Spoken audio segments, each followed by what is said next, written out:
Welcome to the garden. And we're in candle days, so I am going to light the candles. I'm going to read you a quote, and then I'm going to introduce you to a fascinating, intuitive creative named Ursula. And if I can do this without burning myself up, I can't do that without burning myself up, apparently. So I may just have to get one of those automatic lighters, but I like to light candles with matches. My old pyromaniac days. Okay, this is the fourth day of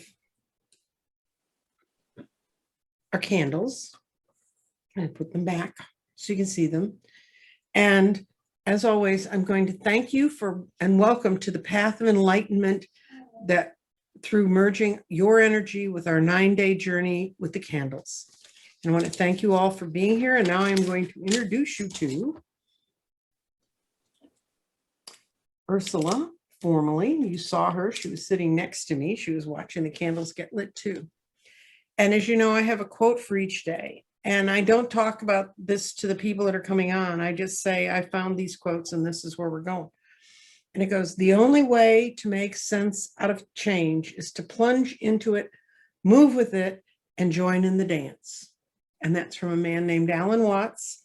And that just seemed perfect for me with Ursula, because I think she's a real agent of change. So Ursula, the one question I'm asking everyone is, do you have a ritual that you use with how you do your creative process? I do, Nancy, and thank you for having me join you on the show today. As a professional painter, I was trained how to paint in school, and I've watched so many others paint, but my process is much more about being that reed that Rumi, the poet, talks about. You know, it's allowing yourself to be hollow so that the breath of God can go through you. And I kind of call that channeling. So when I'm painting, I'm really just trying to get out of my own way, which oftentimes is hard. So I tell my mind, we're just going to go in the studio and putter. So I just start working little bits, and I work on a series of paintings at once. So I do a circle, and there's maybe 10 laid out. I move into one, I pull back, and then I get to the next one. Then I pull back, I get to the next one. So it's really about how to get out of your brain, which is relying on the eyes, and turn on instead this more of this intuitive heart sense. And you kind of feel your way through. And I don't know, at the end of the day, it's kind of nice to see the magic of what the paint wants to do and what it wants to be, instead of forming something like a picture in the mind and then illustrating it. And for those who do that, that's fine. Mine is just more of a, let's see who wants to come out and play today. And I do call in my team and I say, come on, let's play. I've invited artists from the past to come join me as well, because I feel like their energy, I am surrounded by books usually of art history, and I said, let's come out and play. Cool. That's really cool. I did watercolor as a child. And then when it became, my mother would take me to someone's house and said, they need a blue painting for this room. I stopped painting because I didn't paint that way. You know, I just put it down. And at times I've taken it back up. I was much better at it as a child. I actually have one of my childhood paintings and I had it hanging in my living room at one point. And this man came in and he goes, who painted that? And I said, I did. He said, I didn't know you were painting. What are you doing in construction if you could paint like that? I said, I was in the 5th grade. He went, no way. And I said, yeah. And he said, you need to go back to painting. So I tried at that point, but my heart wasn't in it, and my mind and my spirit wasn't in it. So I understand. I mean, there you do, when you really get into writing or creating something new, you get into a whole different space. And you and I've discussed that before when we were discussing things, and it's really interesting. It's hard to explain to people. It's not that you're letting go of who you are, it's that you're letting in all of who you are. And I think it's, our minds are so limited for what we can see and think and feel. So it's just calling upon a bigger potentiality, let's say. But Mhm. that zone that many artists, dancers, painters, that zone of just trusting the intuition. And the quote you started with about this dance Mhm. of life and allowing for accidents to happen, because sometimes, you know, you're mad at it or whatever, and then Mhm. you slap it all down, you come back the next day, it is the masterpiece that I don't know what happens, but I surprise myself. I have done watercolor. I Mhm. love working with water mediums. I work primarily acrylic and oils, but it's still that idea of there's a larger potential than what this organ called the brain can bring through. And you almost have to take all that learning and teaching. I know how to build a painting. Thank you very much. But I'm tapping into something that is beyond myself, Mhm. the fuller self, perhaps we would call it. Well, when I build my grids, I look at the form and I look at the crystals I have available to me, and I put together a rough draft of it, which I call a rough draft, on a glass pie plate. And I have the grid form I'm going to use underneath it. And then I take all those stones, take a picture of it. Then I take all those stones, put them in a bag. And 3 days later, I pull them out again and reform it. And 99% of the time, that's what I wanted to do. But I'm like amazed. And then when I read what all the stones mean again, and I'm typing up the explanation, I'm going, damn, I'm good at this. Yeah, you allowed yourself to get out of the way. I have to tell you, I also started to paint a different way, incorporating like toning. Like you can Mhm. take the water and put like the words peace and harmony around the bottle.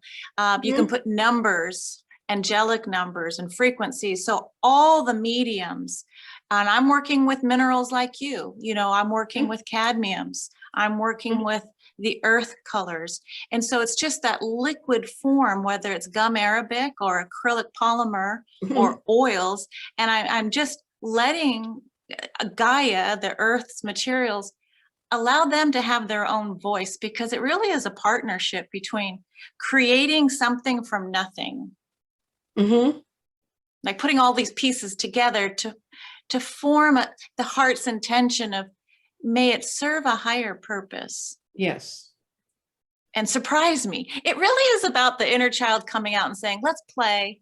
Yeah. You know, let's just play. And if I do 100 and one turns out, then I'm like, okay. But a lot of times more than one shows up that I just go, wow, look at you. You're like a baby. Mhm. You know, like here you are, Mhm. creation. They are our creations. And one of the things that I've been using in this series is Angel Speak, how to talk to your angels. And yesterday we talked about prayer. Today, the second step in meeting up with your angels is to sit and relax, breathe, just breathe. Do not meditate, but also do not activate. Don't make demands. Just sit and be still with nature. And it says, keep your eyes open.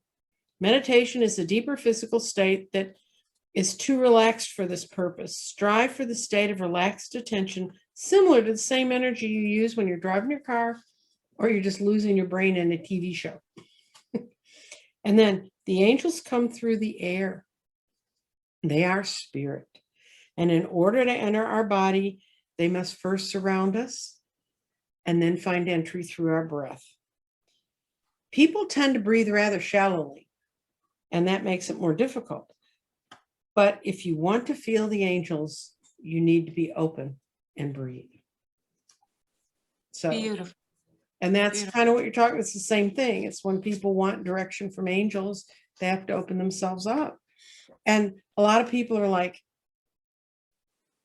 they make it so much harder. Well, they make it. I make things so much harder for myself than I need to.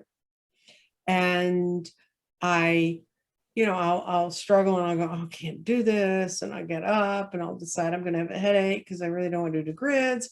But as soon as I say, no, your purpose here is to do this, all that physical fear-based crap goes away. And as my physician said, she met me a year ago when I was really beginning to start on this part of my journey. She said, "You're aging backwards. You're not supposed to do that." But she said, "It's fine if you want to do it." So I figure if I keep aging backwards, I'll be able to party with my granddaughter when she's 35, because I'll be 35 too. That's wonderful. So do you have anything else you want to talk to us about? I know you use a long word, and I think you're afraid to tell people about it. It's called multidimensionality. Yeah. And it means that we function in a lot of different dimensions. We tend to be here 3D and we don't think about that much. But if you dream, if you create, you do multidimensionality. So yeah, when we were talking earlier, I mentioned over 100 years ago in 1897, the famous painter Paul Gauguin thought he was dying. And so he thought, okay, I'm going to take all my energy and do one last masterpiece. I'm going to put everything I have because I'm dying. He didn't die, but he created this masterpiece. And what it's titled is, it's called, Where Do We Come From? What Are We? And Where Are We Going? And this whole statement of what are we? It's not who are we, but what. That's a beautiful segue into perhaps we are much more than what we think we are. And that's where I think it dovetails nicely with this word multidimensionality, because what if we just identified ourselves with something more than what is said here? You know, that we tap into the angels, but perhaps that angel is really another aspect of ourselves. So it's learning how to dream and create and play again as a child that says, hey, maybe there are 11 aspects of me on different planets, on different time zones. As Pam Gregory, the astrologer, has said, choosing which timeline you want. These are new ways of how we might think about what we are. We're not just this form, this third dimensional form. It's an incredible idea, and I'm really tuning into, if I am multidimensional, a spirit having a human experience in this 3D, but other places as well.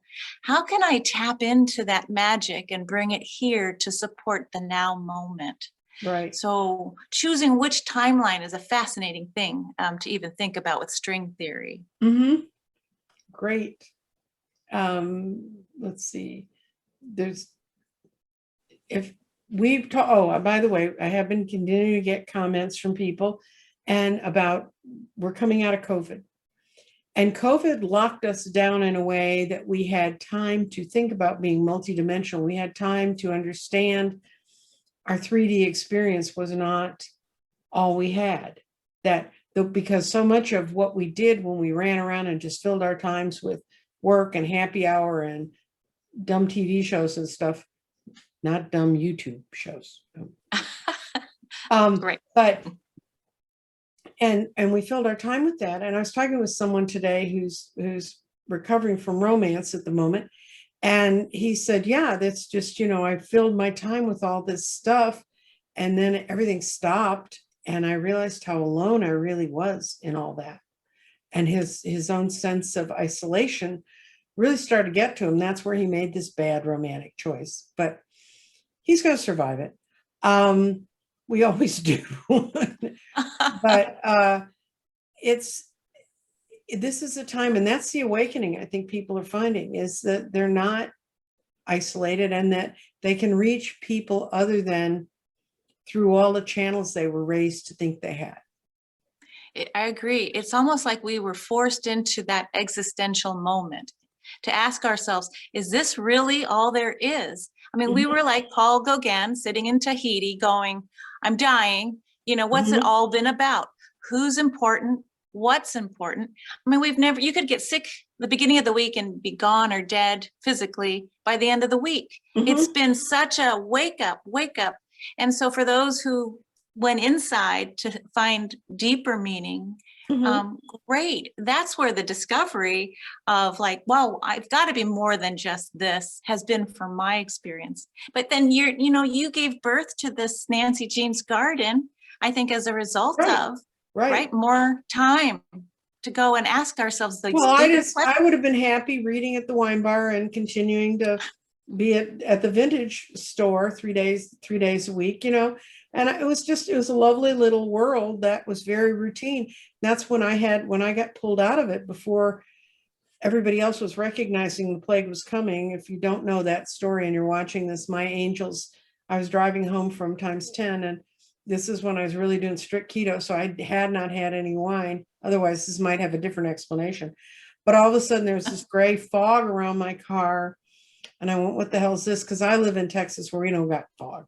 And it looked gritty. It was like a carbon shavings, from a pencil sharpener. And I said, what's this? And they said, you have to go home now. And I said, well, I was going home. I'm going 80 miles an hour down a very busy road. And they said, oh, we'll get you home. We always have. And they said, but you need to go home and close the door and not leave. And I said, why? And they said, because there's something in the air that if you breathe it, you will die. Oh my God. And this was 3 weeks before anybody else was closing down. So I had to call the two places I worked and say, I kind of had a vision. No, I just said, look, my guys are telling me that this is not BS about this disease that's coming, and I have bad lungs, and I'm 72, I'm 71. I'm all the stuff you don't want to be. So they were all like, well, fine. And what affected them was they said, this is going to scare our staff because you know things. And 3 weeks later, when everything finally really, they kind of said, it was like the 13th of March, I think everybody said that's the end of that. I was the middle of February, so I was about 4 weeks early. They called me and they said, are we going to survive? And I actually had a dream that the woman who ran the vintage store was in her store, and she was standing in front of this booth, and someone had a whole barrel full of all the masks that we were going to have to wear. And at that point, masks weren't even really a thing yet. And she was talking to him and she goes, those damn masks, that was such a difficult time. And he said, yeah, but we made it. So she asked me about a couple of weeks later, is my business going to survive this? I said, oh, you're going to do better. And her business has thrived and survived during this time because she was really strict about the masks. But I told her about that she was going to have a barrel full of masks that were going to be like vintage toys. Wow, you could see it. But, so I knew we were all going to survive it. That's kind of my journey is, and I really want us to all look forward with hope and look forward for the best way that we can fit these changes into our being and what we need to know. And I think it's interesting that you view creating the way you do, because I think a lot of people want to know how to create, want to know how to do something different, and they're just kind of afraid. They just are not sure. Well, I think that's what the prayer that I'd like to add in then would Okay. be as we move in 2021 and going forward, my prayer would be that we allow ourselves, when synchronicity brings us our soul tribe, people that we resonate with, even if it's here on YouTube, to move forward and build these mini networks, allowing yourself, like if you're having trouble with change, have a little group that you say, hey, how about 2 or 3 people like you invited me to talk today? Let's just see, what are you seeing and feeling, and allowing that synchronicity to come in, because I don't think we're meant to be solo and singular when we're multidimensional. But I do think there's a particular geometry of soul tribes coming together to hold. It's like a sacred chalice. But one of you can't really hold too much. But if we have a group of like-hearted individuals, and you'll know, because you won't have to ask, you'll feel it. You'll feel that's family to me, their family. And so that would be my prayer, that we allow whatever turbulence happens as the world changes, that we allow ourselves, friendships, deep, simple friendships. And examine the things you were taught what a friendship was supposed to be, and realize that's probably not where we're going. The last thing I do on these events is I pull a card. I'm just going to split the deck. Okay. And this is the Power of Surrender cards by Judy Orloff. And look at what we pulled. Surrender to complete healing. Wow, that's And it says, beautiful. open fully to the loving, compassionate forces of the universe that support your physical, emotional, and spiritual healing.